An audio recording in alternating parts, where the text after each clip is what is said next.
Mpenzi mtazamaji, baada ya kutamatika kwa ligi tofauti duniani, ligi kuu ya Italia Serie A na ligi kuu nchini Uingereza, baada ya Arsenal kutawazwa mabingwa, sisi ndio mabingwa wa msimu mwaka 2025 mwaka 2026.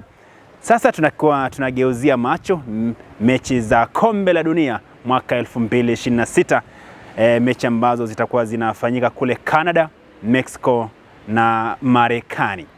Ni kombe la dunia ambalo kidogo limepata mchecheto, limepata maoni kinzani kutoka kwa wadadisi na wapenzi wa soka. Kumbuka kwamba refari kutoka Somalia Omar Atani aliweza kunyimwa nafasi ya kuingia kule Marekani ili kuwa mwamuzi wa mechi za kombe la dunia.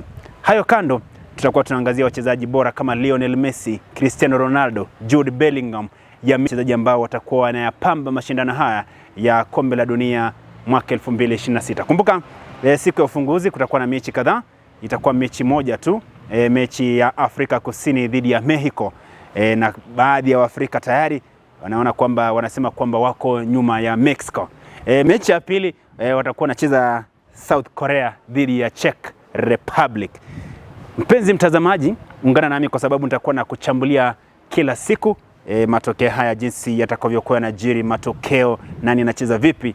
Utakuwa unanifuatia tu kwenye mitandao ya kijamii kuhakikisha kwamba nakupa taarifa zote za mechi za kombe la dunia mwaka 2026. Usibanduke. Naitwa John Wafula.